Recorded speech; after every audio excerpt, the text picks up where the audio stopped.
What are you going to do with those pies, boys?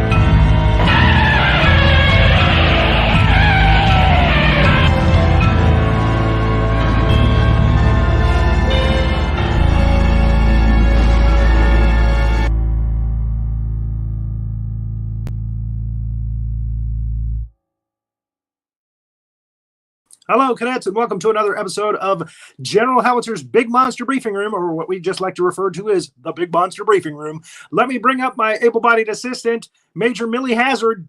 Thank you, General. Thank you so much. It's an honor to serve, an honor to be here.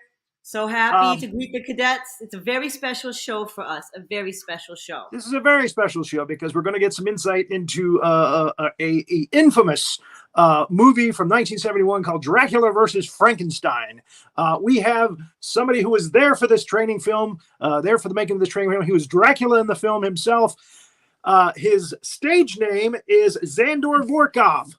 It's a big deal to have him. This is a very big fish. This is a big get.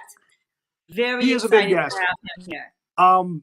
There's only a few actors who have played Dracula who are still amongst the living, and he's one of them. Udo Kier is the oldest. I'm sorry, Frank Langella is the oldest, and then Udo Kier. And then we have Raphael Engel, which is his real name. Zandorvorkov is his stage name. Let's go ahead and bring him up. Let's bring him up. Let's without further ado. I want to talk to him right away. There he is. Thank you. I am the Count of Darkness, the Lord of the Manor of Carpathia. I bid you welcome. Awesome. Now, you still actually have the ring from that movie, don't you? No. Oh, I saw you wearing it in on an article. I was like, wow. No, that's something that was fashioned for me. The ring was stolen. It was so popular, someone stole it from the jewelry store where the man who made it had a business. Oh, no. So somebody made you another one. Someone named, David Sering is a man who works with Sam Sherman, who is the producer and partner in independent international films. Right. It was his cousin who made the ring. And when it was stolen and I decided to come out and meet and greet all you wonderful folks, David Sering, who kind of promotes me and makes things for me to make available, made some rings. Awesome. Now, in the movie, you actually got to wear a cape, a vampire cape, that was worn by Bela Lugosi in Abbott and Costello Meets Frankenstein. Am I right? You're right. So that was wow. That must have been some honor to have to actually really wear was. a cape, because Lugosi was actually buried in one of his capes. Well, that wasn't the one, because when the lead actress, Regina Carroll, Gina, picked me up at the airport when I got to Hollywood, she said, "We're going to Hollywood Costume to get your cape." And we got there and the man brought it out and he said, "Be very careful. This is the cape that Bella wore in Abbott and Costello Meet Frankenstein." Wow. So when people ask me, how did you prepare for your role in this film? I said, I just put on the cape and suddenly, Dracula was there. Now, did you feel any sort of paranormal, any spiritual connection? Do you think he helped you with the role? I think he would roll over in his grave. Well, let's talk about how you got the role, actually, in the movie. John Carradine, who had played Dracula in a few movies before, they approached him, and his agent wanted too much money. Am I correct? That's what I was told. And I was in a meeting with Sam and Al because I had a family friend who was on Wall Street, and they said, "Can you get us some help? We're trying to raise money for the company." And I would meet with them once or twice when Al would come from Hollywood. I was in New York, and one day he wasn't, his jovial self, and I said, "What's with you?" And he said, Carradine's agent wanted more money. And then he took another look at me and he said, "He'll do it." And Sam, who was sitting across the table, said, "He'll do what?" And he said, "No, he can do the role." And I said, "Do the role?" He said, "Yeah, Dracula."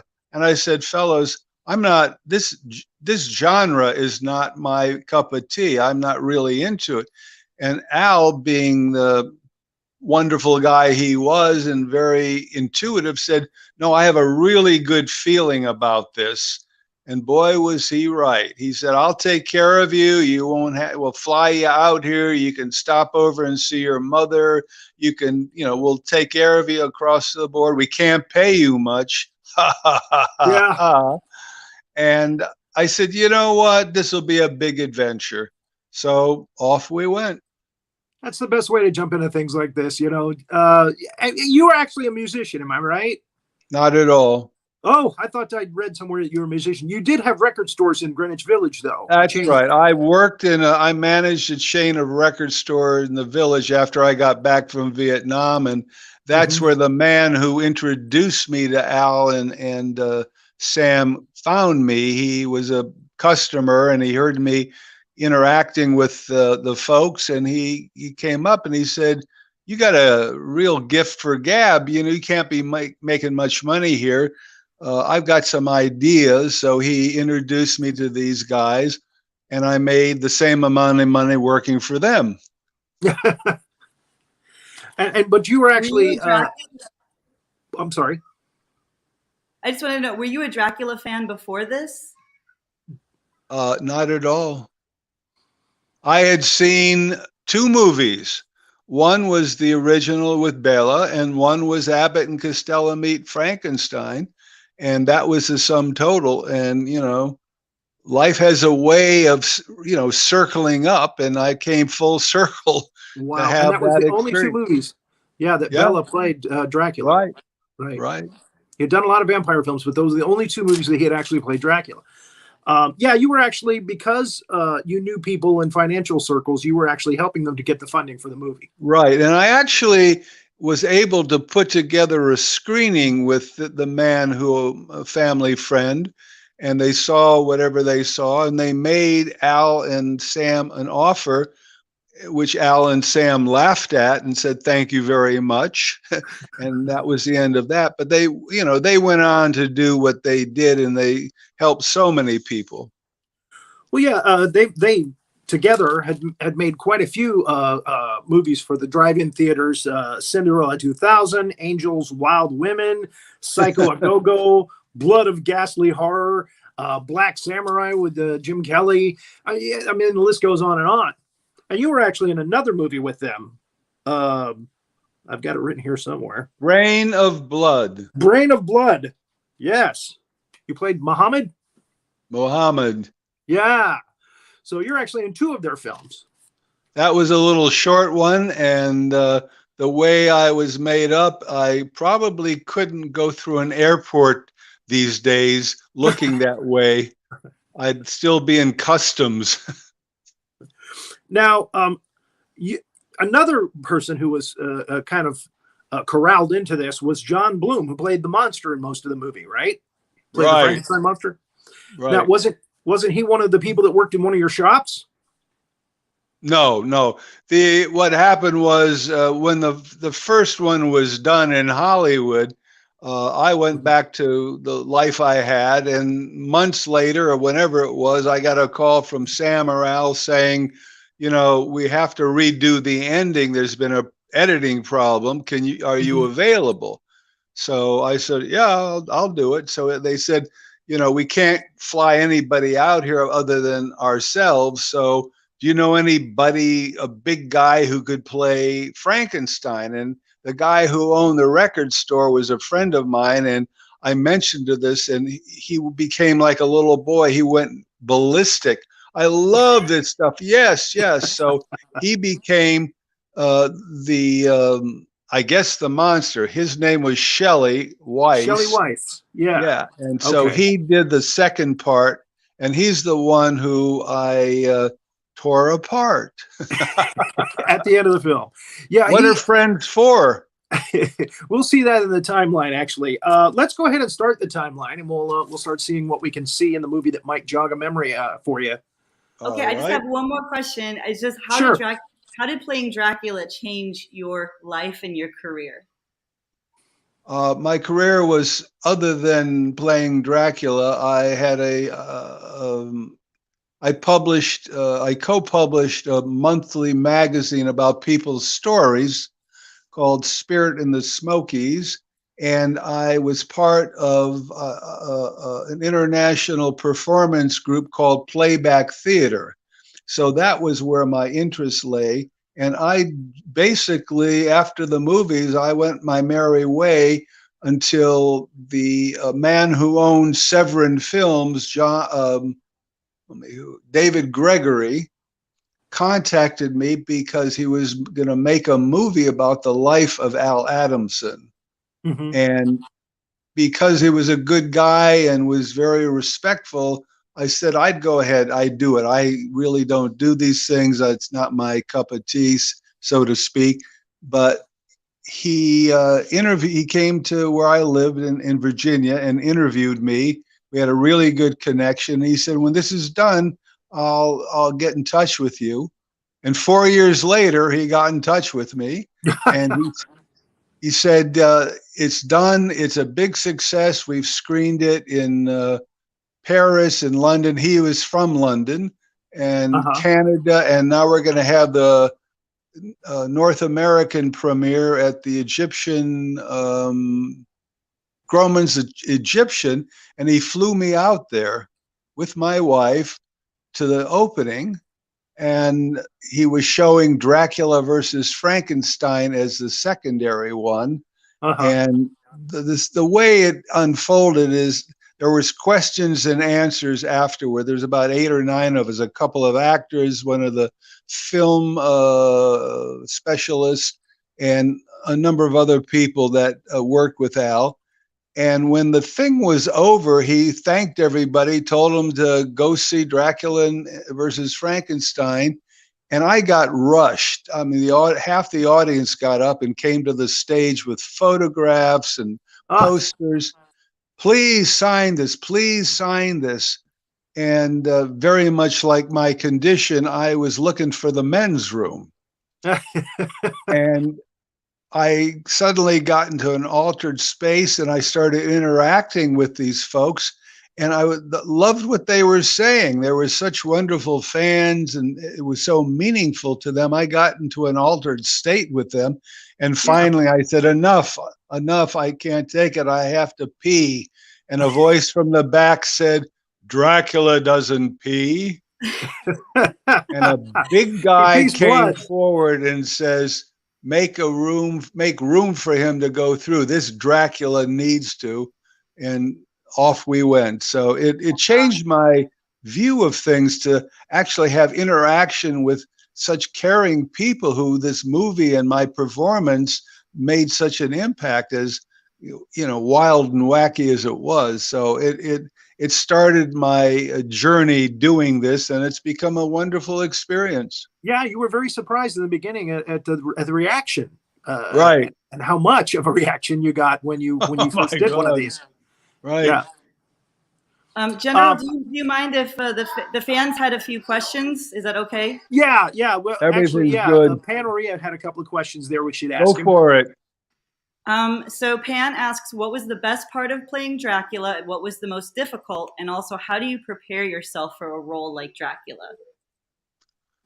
Well, the best part was just being in having the opportunity. You stop and think about it. How many people come to Hollywood to make it? And so I didn't choose this as the way to go. I had aspirations to be an actor of sorts, but not necessarily in horror films.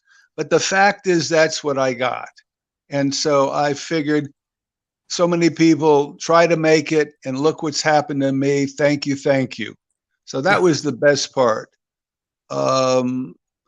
Preparation was, I'm an internal person. I go inside. I'm a big on taking breaths and being quiet and allowing, clarification and inspiration to show up.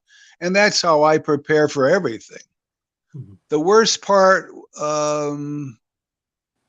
I don't know that there was a worst part. A difficult part. Because you are a very, very nasty Dracula in this. You are very evil in this movie. Well, it's the company I kept, and I was trying to do the best I could. I was playing off.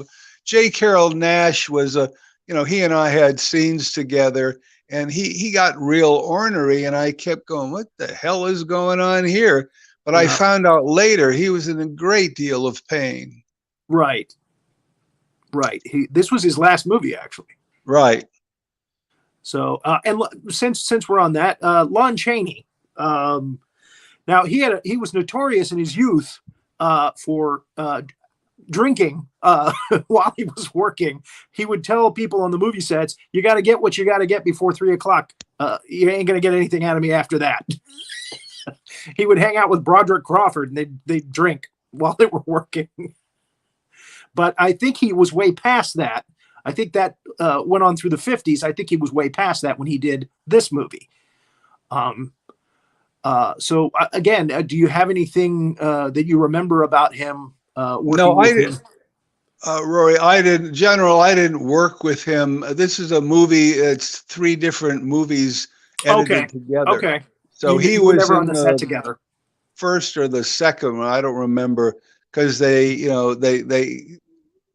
clipped everything together. It was Sam Sherman who, after the first 2 weren't working, he's understood something, and he wrote the ending. And from what I was told, that there were no movies ever made where Dracula was versus Frankenstein and did what we did together.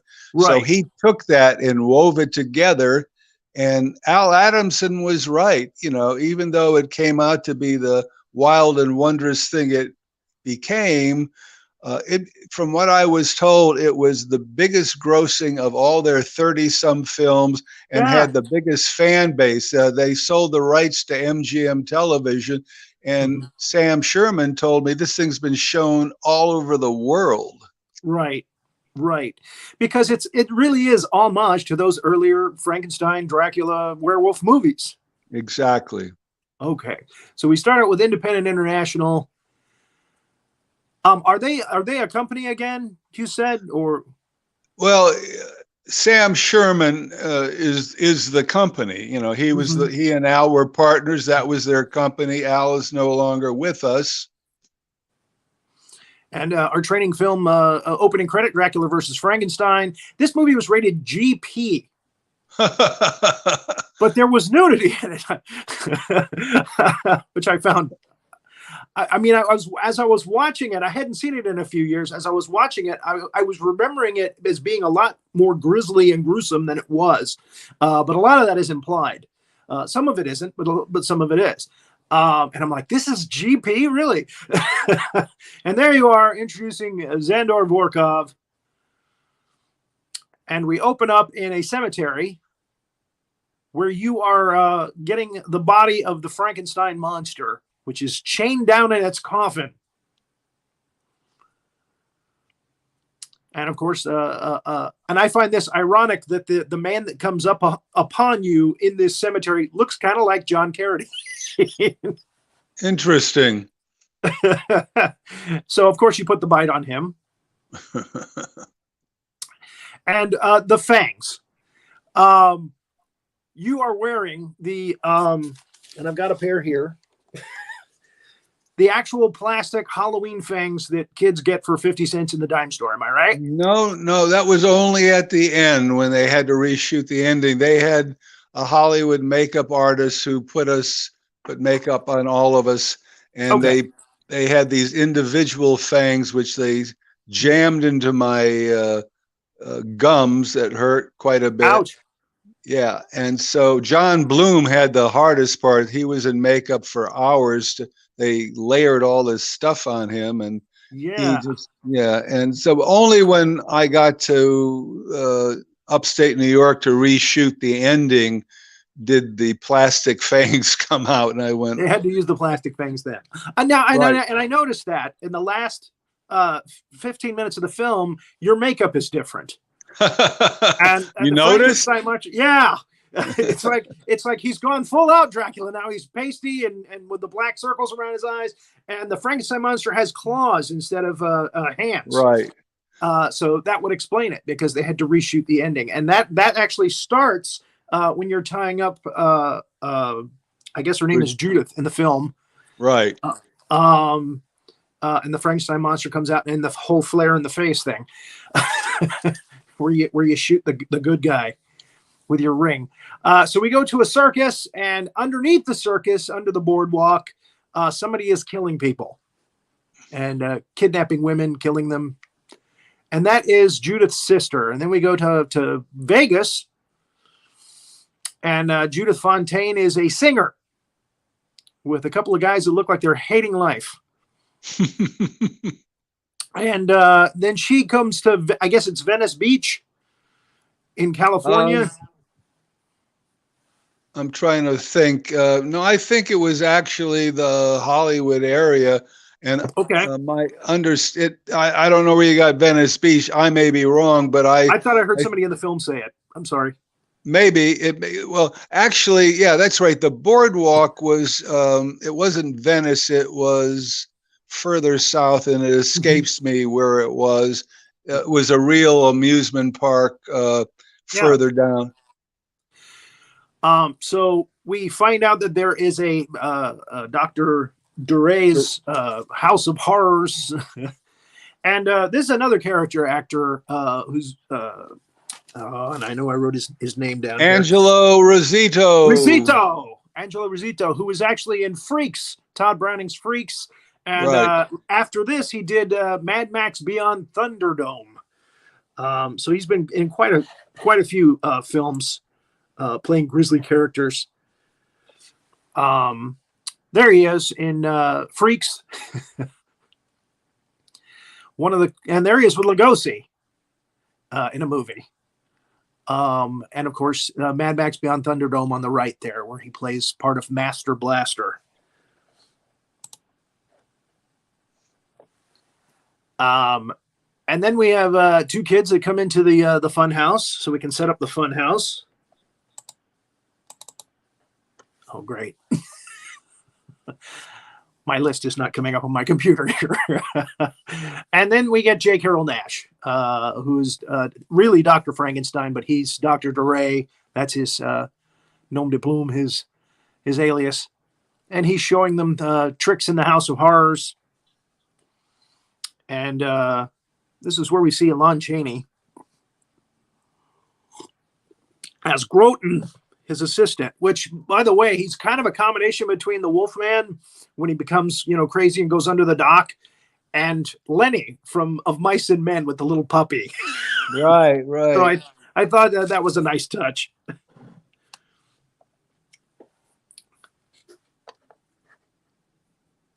It's surprising who is in this, actually. Jim Davis is also in this as a police sergeant. Right. And he went on to do, Dallas. Grasbo, that's Rosito's name in this. Grasbo. Interesting names.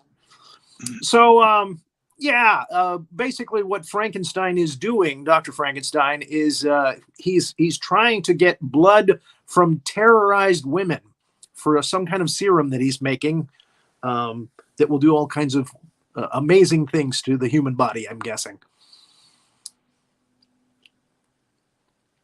So his front is this haunted house. So General, I'm going to let you do what you're doing, as I have to attend to something for a couple of minutes. Okay. I shall return. Very good. Okay. So there we get Lon Chaney again as Groton. Dr. Frankenstein has gone down to his laboratory downstairs below the funhouse. And there's Judith's sister on the table. She's been decapitated. He's reattached her head, brought her back to life, but she's in a kind of a coma-like state. So that's Judith's sister, whom she's looking for. And she's come to California to find. And Groton picks her up and puts her in a special case. But he is suffering from some kind of Dr. Jekyll, Mr. Hyde disease kind of thing that's kind of making him weird. And he needs a shot every now and again of the doctor's serum. So the doctor shoots him up, and he goes under the dock to get another girl for Dr. Frankenstein. And then Dracula shows up at the haunted house. And Dr. Frankenstein recognizes him. He sees the ring on his finger.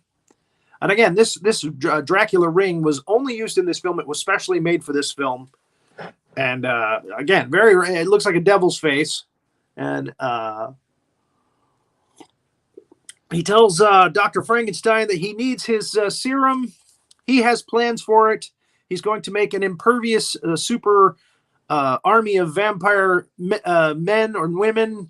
He's not telling the doctor this. This comes out at the end of the film. But he says, that the serum can benefit him greatly, and he will in turn give him the Frankenstein monster, and he can use it to get revenge on the people that wronged him, Dr. Frankenstein. And just to show him he doesn't not want to be crossed, he fires his ring at a sack that's hanging on the wall there, and it catches fire, and Frankenstein is shocked. He doesn't want to cross Dracula, because that was what will happen. Meanwhile, underneath the dock, two more people are doing the Ficky Waka. They're getting hot and bothered down there, and Groton shows up with his axe. And again, hacks him up and brings the girl up to the doctor's lab. That's his MO. Now, this is strange. This is mentioned in the film that there is a rally. What's the word I'm looking for here? Help me out, Hazard. This was an actual, rally that took place on Sunset Strip. Yeah, and I'm thinking they just got the footage and decided to incorporate it into the film, right? Al and Sam used everything they could, and they pieced together things so successfully. Yeah. There I am. I'm not on the film anymore. There I am. And they used all of this, and it really worked. It was, in some people's view, a hodgepodge. But when you really sit back and look at it, it was a lively, in-your-face, everything goes kind of film. Yeah, well, it added some credit, some value to the film, to the project, that they just stumbled onto that and were able to get the footage. Yeah, exactly. It does funnel in nicely to her going into the club here and getting roofied by Rico and his flunky. She's asking questions about her sister. She's showing pictures. The scar on his head just cracks me up. I don't know why. He looks like a Franken dude. So he puts a roofie in her drink per Rico's instructions, and she has a kind of a wild psychedelic trip where she's rolling around naked on a satin bed. She's got kind of a web Cirque du Soleil thing going on, running down the beach half naked, and she's dancing around the club, and these two come in, and they get her out of there before things get too bad. And meanwhile, Dr. Frankenstein is reviving the monster. And a lot of the props here were from the actual old Frankenstein films from Universal. And yeah, look at that puffy face. That's a face that only a mother could love. I call it the marshmallow Frankenstein face. Well, they couldn't go with the traditional Frankenstein look because that's copyrighted. So they had to come with. Nor could they go with the initial Dracula look. You know, I'm surprised they got away with your look as much as they did, because you do look like Dracula. Well, but that again, was Al's brilliance. You know. Al wanted something that was more contemporary because he had a great intuition about things, and he was 100% right. Yeah. The look preceded Kiss. It preceded the Rocky Horror Picture Show because they did the same kind of white face stuff, and you know, it's real curious. Yeah, your makeup is much more subdued here than at the end. Yeah, right. So you're waiting. This scene actually goes on a long time. They actually wanted the audience to see everything in this scene like 3 times. So you see all that machinery quite a bit. But it's an interesting scene. You know, they bring the monster back, and John Bloom does this little thing where he looks up and looks around, and it's kind of funny and creepy at the same time.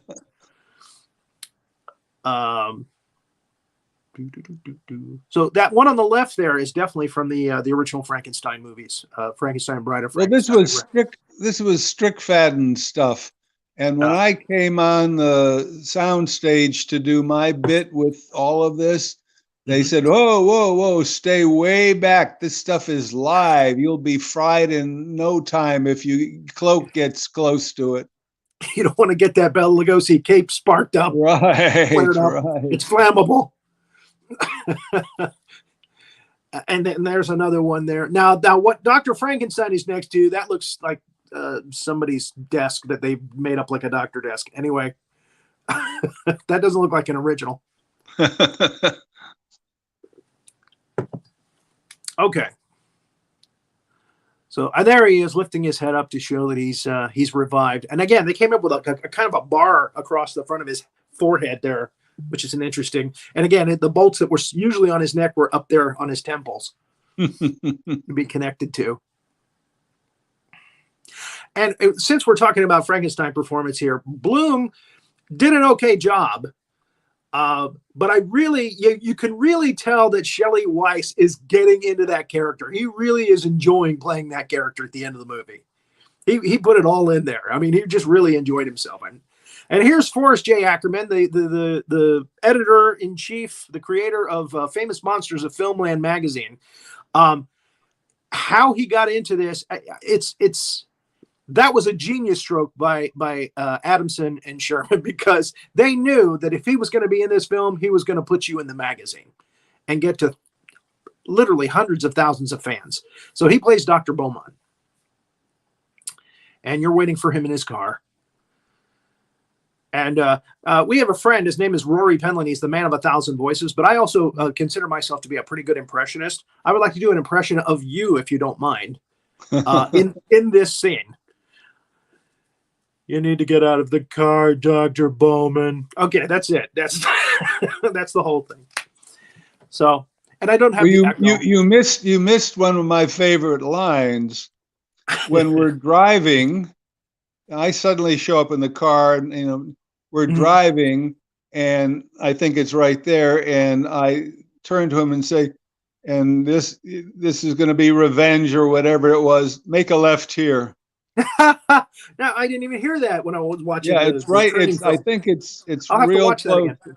Yeah. Turn left. And they put an echo on your voice. That was one of Sam's great ideas. In the beginning, there was virtually nothing, and all of a sudden, it's echoing. And so it's very otherworldly, yeah. And then at one point, I think maybe coming up or somewhere in the, we're working, and all of a sudden, we cut a scene, and Sam comes out and says, "I've got an idea," and he brings out this light and plugs it in and puts it on the floor in front of me. He said, "I'm going to turn this light on, and he's going to really look ominous."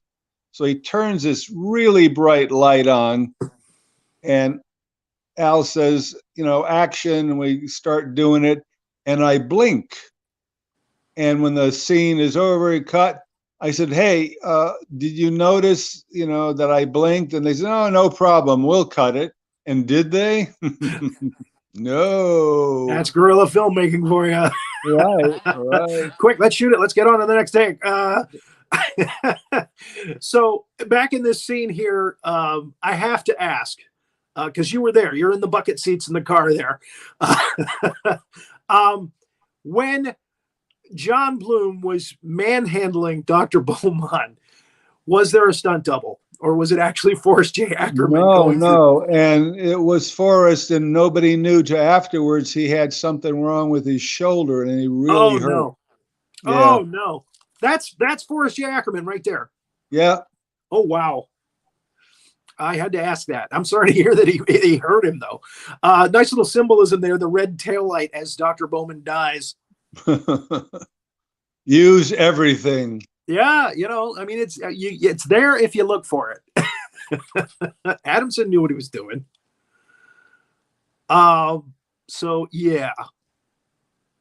So that's his wonderful cameo. And again, this guy, had built up this huge magazine fan base, Famous Monsters of Filmland. When I was a kid, I used to collect those. And you got a cover. You actually, as Dracula, got a cover of Famous Monsters of Filmland. To my understanding, and what I recall, is that Forey was never in anybody's film, though he supported everybody. To my knowledge, he wasn't in another film. He did Gremlins. He was in a bookstore scene. Yeah, that was way after. But yeah, he didn't do it often. So Judith wakes up at Mike's house. Yeah, it's never really. You don't really know what Mike is. Is he a doctor? Is he just a cool guy hanging out in the neighborhood? But he's a good guy. And I felt sorry for this one actor, but this is the only little bit he got in the film, so I put his picture in here. This guy? The guy on the right. That's the cameraman. That's Gary Graver. Oh, funny. Yeah, he tells him about the people being chopped up under the... I'm sorry, go ahead. Well, he went from working with this film, he became a friend of Orson Welles and was working with Orson in his last film. Oh, wow. Yeah, Gary Graver. Too funny. I'm glad I put it in here now. I did it out of pity, but hey, there it is. We got a good story out of it. So Strange and Samantha are there on the beach, and he's telling Judith about them. They're the people that saved her from, Rico and his gang. And it turns out that Samantha used to be part of Rico's gang, and she left them. They're on the beach. They spend a lot of time on the beach. Then they go back she tells them about Dr. Duray's fun house. Strange and Samantha have already been there, so they know about it. So they decide to go in and check things out. Something's not right here. Rory, Captain, General, I just figured out where this is. Long Beach, California. Long Beach. Okay. And they meet Dr. Duray. And you're watching the whole time. I had to put this together. I'm sorry. You were looking in all directions during this scene. I had to put this little shot together. No, those are my two twin brothers. The Dracula brothers. That's a singing group. And I would be remiss if I didn't say for the ladies, you're quite attractive then and now, Raphael. I mean, I know you've heard that a lot, but you're very, very attractive. It's beautiful. Well, if the truth be known, when this character bites individuals, for women, he bites them on the thighs, not the neck. Some vampires do that. They do. Some vampires do that. Part of his vampire magnetism. Okay. That went nowhere. Yeah, we need a laugh track. We Okay. we need a drum riff and a laugh track. We do. We need that. So I was fantasizing too much to laugh, Raphael. All the ladies were fantasizing. We'll laugh later. It wasn't funny to us. Thank you very much. There you go. You're welcome. Both of you are charmers. So she shows a picture. She wastes no time in showing a picture to Dr. Dore of her sister. And he has a huge reaction. I mean, huge reaction. Everybody notices it. I have no idea who this is. Take it away.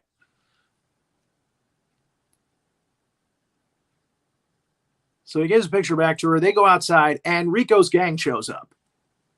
And Rico is played by none other than gang leader extraordinaire Russ Tamblyn from West Side Story. There's no typecasting here. And the guy on the left, the chubby guy, that looks kind of like me, he's actually been in quite a few of their films. I've noticed. What is his name? William Bonner? I'm thinking his name's William Bonner. So luckily the police show up. And here's the strange thing about the police. Even though they're driving in cars and not motorcycles, they're wearing white helmets. Not sure why that is, but there's a scene at the end of the movie too where they shoot at Lon Chaney up at the top of and they're still in their white helmets for some reason. So that's kind of strange. I guess being around Jim Davis is dangerous. So he says, "Oh, you're playing a detective now, are you? I told you be careful. This is a bad place." And she's like, "Well, you're not doing anything."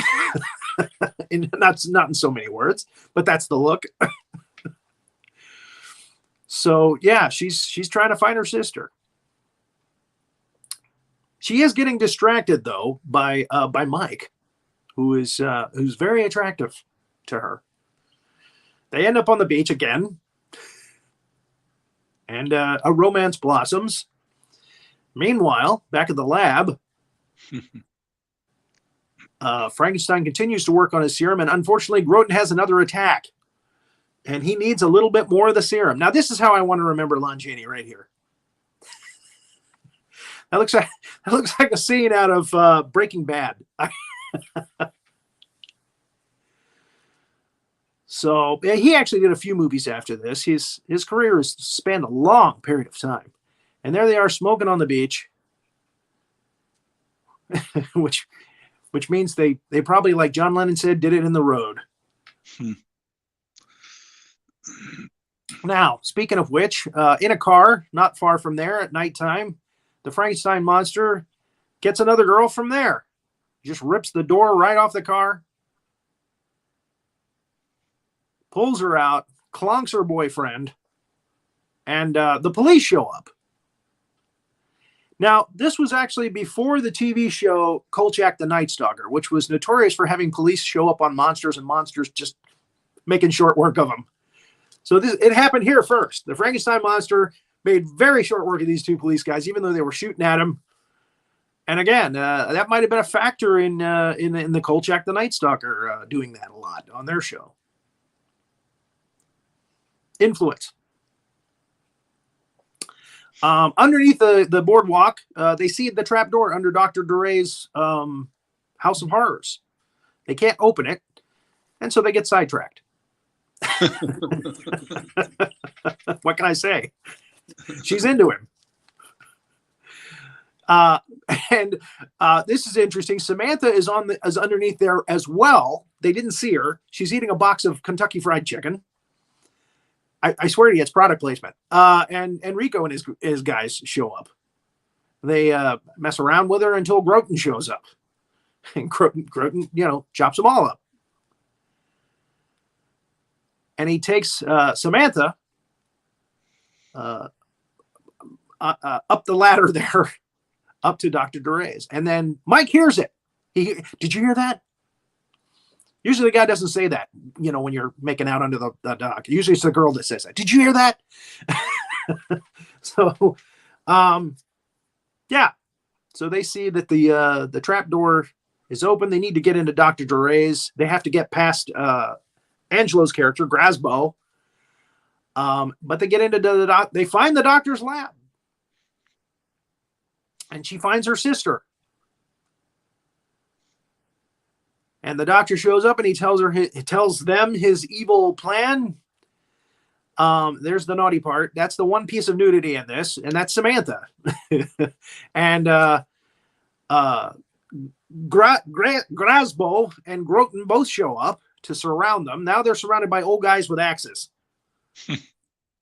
And a fight breaks out.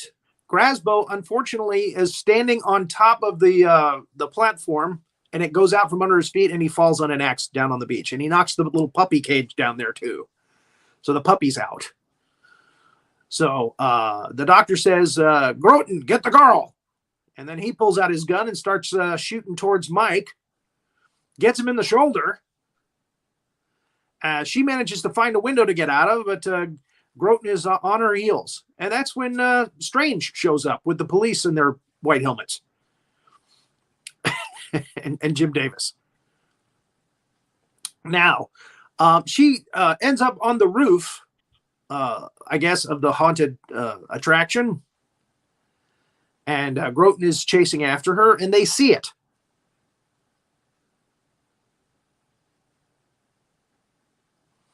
And the doctor is trying to shoot. Oh, can we go back one slide? Who was the stuntman? There, it's obviously not jcarrolnaish, who was in a lot of pain. It looks like it might be the director. No, I truthfully, I don't recall. I wasn't okay. even, yeah. Okay, so the Frankenstein ends up getting guillotined while trying to kill Mike. He runs out of bullets and he tries to get away, and he ends up in the guillotine and chops his head off. And you got to admire jcarrolnaish's being willing to go through with this. that is not a rubber head. That is his head that they have done some stuff around the neck and put him on a platform of some kind of black, that looks like the floor. And that's his real head. They did it a couple times in this film. Now, in this scene where Groton gets shot, nice dummy. If you watch this scene carefully, you'll see Jim Davis pull his gun up 3 times in 3 different takes to shoot Groton. And then the puppy, who was on the beach, somehow is there. Luckily for Groton, he doesn't die alone. And this is where Dracula comes back in. He hypnotizes, and I'm saying to myself, where is Dracula while all this action is going on in the funhouse? He was on the roof. He was waiting for the girl. He knew she was going to go up there. So he goes up, hypnotizes Judith. Mike gets a flare from his car. I'm not sure why he's tying Judith up because she's hypnotized, but I guess he had to take her out of the hypnosis so she could be scared by the Frankenstein monster. That's the only thing I could come up with in my head. Good guess. There you go. So the Frankenstein monster comes. She does scream. She's freaking out. Mike comes to save her. And I thought you were going to shoot him right there on the stairs. You had your ring up. I thought you were going to shoot him right there on the stairs, but you didn't. And he gets the flare in Frankenstein monster's face. And that's John Bloom, I'm thinking, because he doesn't have the claws. He doesn't have the claws. So he's attacking you now, and you're like, no, not me, him. And they get around you guys and get down there, and that's when you shoot the ring, and you zap Mike, and Mike is dead. Now, here when you're shooting the ring, you've got the really pale white makeup with the very dark circles around your eyes. It's a different makeup. It appears to be, and again, this she collapses by him, and you take her to a church somewhere. I'm guessing that church was in New York. Correct.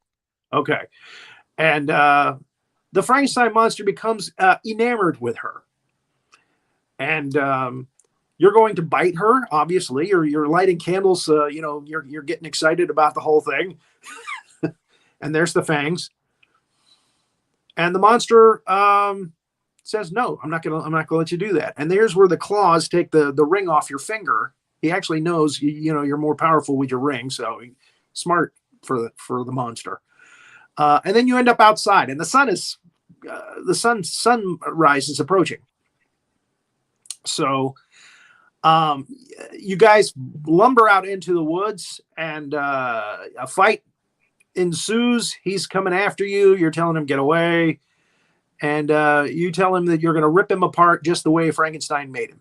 You're going to pull him apart piece by piece, and that's what you do. You rip his arms off first. And again, before Monty Python and the Holy Grail.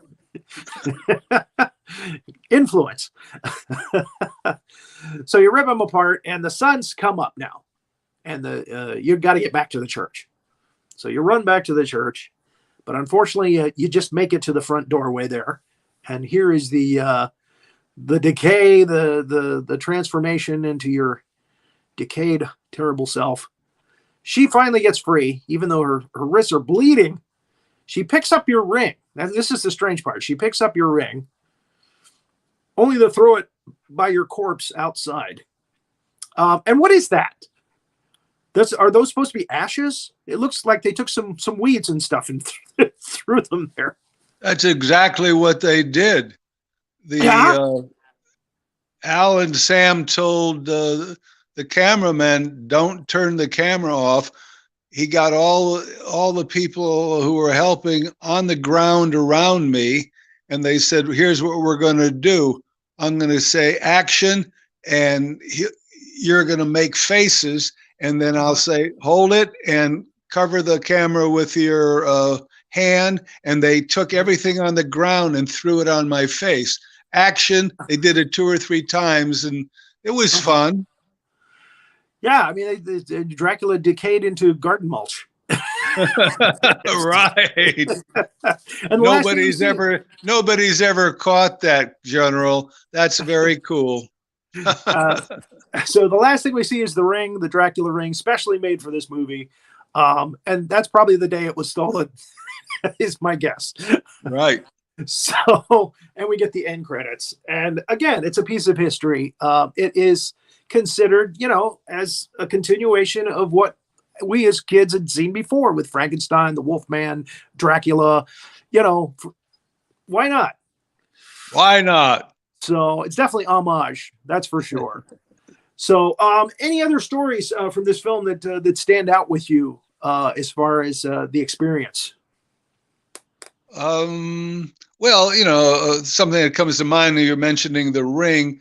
I think it was Sam's cousin who made the ring, and after every day on the set, Sam would come over. He said, "Give me the ring." He'd take it off my finger, and the next day he'd give it back to me. Little did he know he set it up to get stolen. I wasn't going to do anything with it. Yeah. Well, I'm glad that somebody made you another one. That's nice. Yeah. I'm sure they had to return the Bela Lugosi cloak. Yeah, for sure. That's probably still in that Hollywood. I've been in that store, by the way. It's incredible. There's just everything is there. I mean, it's just everything is there. So wonderful. Speaking, let me interject here. Speaking of the ring, since I've been meeting and greeting at conventions and other places, I decided to take that ring shot, and I made T-shirts. And if you go to my website, zandorvorkov.com, you'll see the T-shirt. And if anybody wants them, there's an address. It's an Etsy, art address, and they can order it. So people seem to love it. Okay, now there's another site that you're involved with, the Plastic Fang Society. Right. That's a friend who he and a bunch of people are longtime fans, and he put together the site, and he kind of oversees things on the site for me. And so you can go online and you'll see stuff there. But when you go to you check into zandorvorkov.com, there's a shot of me that comes up, and right underneath the shot is the T-shirt and how to order it. So I can't offer the ring, but I can offer a great shot. Yeah, shooting the ring. Yeah, exactly. I've seen the shirt. It's a beautiful shirt. Yeah. And again, I hope that what we're going to give you all the pictures that we did for the show. We're going to send to you. Great. So you can use for promotion. I'm hoping you can get more T-shirts and posters and stuff out. Oh yeah, we'll get all that. So the other thing I'd like to put out there for whoever's viewing this to pass it along yesterday I just got notification that I've been, they put forth that I be nominated for a Rondo Award. And Okay. I've heard the name, and I heard it's a very nice thing to do. So if people will write in and say, we want Zandor to win, then we'll continue this odyssey. There you go. Well, again, I hope that you you continue to do performances and appearances.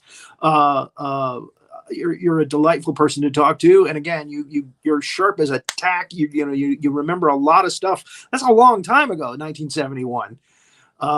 So vampires don't age. There it is. There it is. He's a vampire. That's why. Don't invite him into your house. No. Isn't that one of the myths? Isn't that one of the myths? It takes nothing. It costs nothing to come in, but you pay dearly to try to get out. Ah, there you go. There you go. Well, again, it's been an absolute delight. Thank you so much for coming on the show. Major Hazard, you have anything else to add real quick? Thank you. How can people contact you? Through the website, fan mail? Yes. Okay. Zandor, VORKOV.com. There I am. One last question for me. After you did the film, you kind of told us that maybe this had sparked your creative juices, and you got more into acting afterwards. Performance? Not immediately afterwards, but for the last almost 30 years, I've been involved in an international performance modality called playback theater. It's all over the world, and we play back people's real life stories using improvisation. And I also read that you had assembled a team called Unity in Diversity. That's when I lived in Asheville, and I was asked to organize, and it was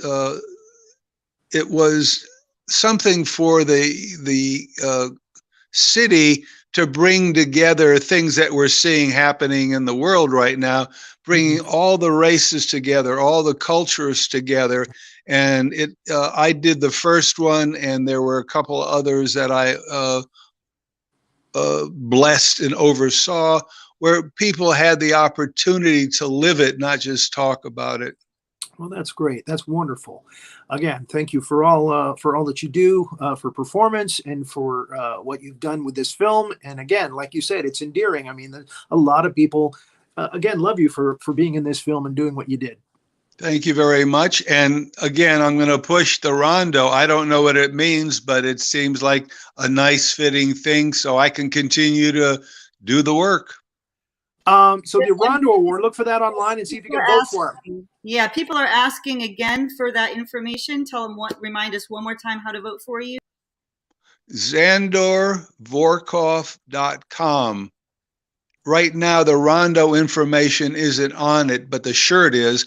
And within a week or so, supposedly it will be on there. It's basically, well, yeah, actually, that's the best way to look it up online. And if it's not there immediately, it will be soon. Wonderful. Okay. Thanks so much. Thank you. To be continued. Keep an eye out for those big monsters.